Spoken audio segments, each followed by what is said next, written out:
When it comes to television, you usually know who and what is going on, because all the main characters are right there for you to see.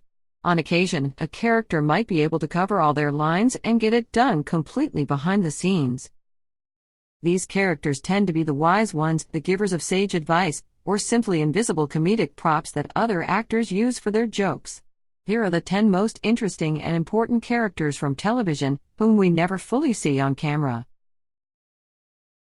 Number 10. Eckley D. Mayu, The Sopranos. If you watch The Sopranos, you may recall everyone referencing a guy called the Old Man, but may not remember ever seeing him. That's because Ercole D. Mayu was the founder and longtime boss of the D. Mayu crime family. He ran the gang from around the 1960s, until he was sentenced to life imprisonment in 1995. Then Jackie Aprile took over.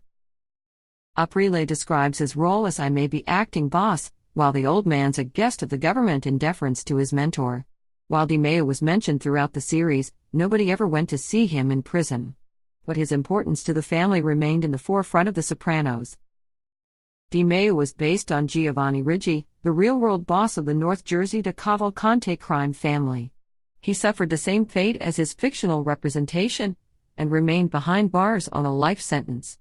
Still, he managed to intervene in the family's affairs via the occasional acting boss. Number 9. Maurice Crane Frasier.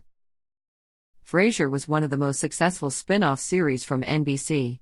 With the new show starring Frasier, our favorite beer-swilling psychoanalyst from Cheers, we were introduced to Maurice Crane. She was the wife of Niles Crane, Frasier's brother, and while she was mentioned by Niles all the time, she never appeared on screen. Well, her shadow once did, but that could have been anyone. Niles did describe her at one point, calling her extremely thin, frail and pale to the point of being very, very Caucasian. Frasier even said that she had no pigmentation at all, which led the viewers to concoct their own image of Maurice. She is also referred to as a cold person, even as being like the sun except without the warmth, and is so self-conscious about her appearance that she never showed up for anything. It added to the gag of her not being seen on camera, and served as more of a plot device to guide Niles' actions throughout the series. Eventually, the pair divorced, but she remained a constant in his life due to her incredible jealousy. Number 8. Stan Walker, Will and Grace. Stanley Walker is Karen's husband on Will and Grace, and it is described as extremely obese on the show. Karen often said that she married Stan for his money. But thanks to her confiding in Will and a flashback on the show, we know that she ended up falling in love with Stan. In the show's 4th season, Stanley gets arrested for tax evasion, which lands him in prison. While there, he uses his time in the library to engage in insider trading, which costs him his conjugal visits with his wife.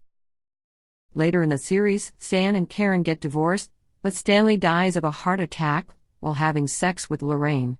2 years later, it turns out that he is still alive and living in the witness protection program to keep him safe from the mob. This all happened across 8 seasons without ever showing the character. The only physical indication of him on screen is a partial silhouette scene during the episode Movable Feast. We also got treated to seeing his arms in the 3rd season's premiere when he touches Karen's breasts in front of Will. Number 7. Howard Wolowitz's Mom, The Big Bang Theory. Howard Wolowitz's mother on The Big Bang Theory served as comic relief for the unfortunate Jewish kid who never seemed to grow up and move out of his mother's house. We later learned that the main reason he didn't want to leave home was due to his father's abandoning the family when Howard was younger, which showed how much he cared for his mother. Still, Howard and his mom never had a conversation without yelling at one another. Howard's mother was described as morbidly obese, making it difficult for her to get around in public. This offered an excuse for her absence in most situations. While she never appeared directly on camera, you can catch a few quick glimpses of her. In the episode The Countdown Reflection, she can somewhat be seen wearing a pink dress at Howard's rooftop wedding, and in a later episode, the spoiler alert segmentation, she is shown from the neck down. Debbie Wolowitz was removed from the series when the actress who supplied her voice, Carol Ann Susie, died in November 2014. Number 6. Ugly Naked Guy Friends.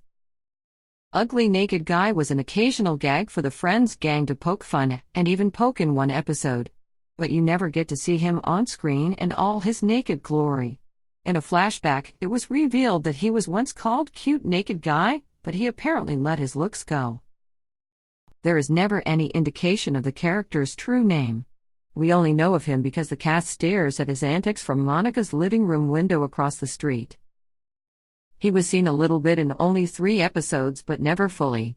When the gang thought he was dead, they fashioned a device out of chopsticks to poke at him through their respective windows. We see a sleeping person swat away this device. In the one where everybody finds out, we see his back as Ross is facing him. Ross is trying to rent Ugly Naked Guy's apartment because the nudist is moving. Eventually, Ross ends up getting the apartment by showing his appreciation for Ugly Naked Guy's nudity.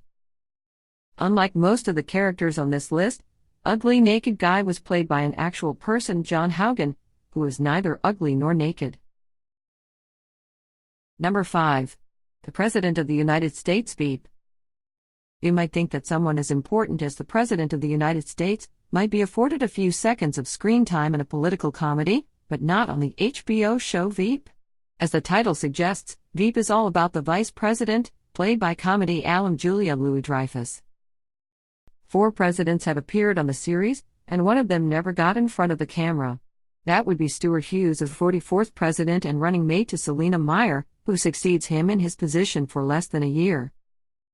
Although Hughes isn't featured on the series, there were 2 brief appearances where he wasn't shown entirely. In the episode Hostages, he can briefly be seen, and he is also shown in a photograph in the Vic Allen dinner. He is described as having never picked up a book in his life and being jolly. Number 4. Wilson W. Wilson Jr., Ph.D. Home Improvement. Of all the characters on this list, Wilson is the one we see the most. He is the giver of sage advice to his neighbor on home improvement. We see Wilson all the time, but the running joke is we never get to see his face, at least not entirely. He would poke his head over the fence so we could see his eyes and the top of his head. But that was it. Wilson was played by Earl Hindman throughout the series. The character was somewhat inspired by Tim Allen's real-life neighbor growing up. Allen would see his neighbor looking over the fence at him when he was a kid. Wilson's purpose on the show was to act as a god figure who would know exactly how to fix Tim's problems, or sometimes the problems of Tim's wife or kids. Wilson would know what was wrong in very short order and offer up the perfect advice. His face was only revealed at the final curtain call to the audience. Number 3. Vera Peterson Cheers. Vera Peterson is a spouse we never got to fully see through the entirety of Cheers. As the wife of Norm Peterson, we mainly get to see him speaking to her on the phone, or referencing her in some way. Norm cracks a lot of jokes at his wife's expense, but it is revealed through the course of the series that he cared for her very much. We see her once with a pie covering her face in Thanksgiving Orphans, and she can be heard in a few episodes. Vera's voice is provided by Bernadette Burkett. She and Norm actor George Wendt have been married since 1978, making Norm's somewhat on-screen wife, and his real one the same person. Number 2. Bob Sacamano Seinfeld. Bob Sacamano is another character who is mentioned in numerous episodes, but is never heard or seen. He is the longtime friend and confidant of Cosmo Kramer, but Bob's help is often accompanied by disaster. Whenever Kramer mentions Bob, the audience knows that Kramer isn't getting the best advice, but instead an obscure and often funny anecdote. In one episode, Kramer reveals that Bob was in a mental institution, but couldn't receive electroshock treatment due to his synapses being too large. In another episode, Kramer mentions that a botched hernia operation left Bob sitting in a chair by a window repeating "My name is Bob" in a high-pitched voice. When Jerry lives in Kramer's apartment for a short while, Jerry takes on Kramer's persona and mentions his buddy Bob, whom he spoke to at length the previous evening. The result is some terrible advice that lands Elaine in trouble with her boss, due to the purchase of a rat hair hat. Series writer Larry Charles has said that Bob Sacamano was his real-life friend. After creating the character for the show, Charles and the real-life Bob had a falling out. Number 1. Charlie Townsend, Charlie's Angels. Few characters in film or television are as well known, but never seen as Charlie Townsend. You probably clicked on this list thinking to yourself, they better have Charlie on here somewhere. While he never appeared on screen, he is associated with a call box grill, as this was his primary means of communication with his angels. To keep his employees safe from his many enemies, Charlie only reveals his face to employee Bosley. Throughout the television series and the subsequent theatrical films, nobody ever gets to see Charlie, although his enemies do attempt to get at him through his angels. While we never get to see him, we do hear him quite a lot. The character was voiced by John Forsythe for all 5 seasons of the original Charlie's Angels television series, and again in the 2000 film, and its sequel, Charlie's Angels, Full Throttle. Forsythe died in 2010, but his voice lives on thanks to his portrayal of Charlie.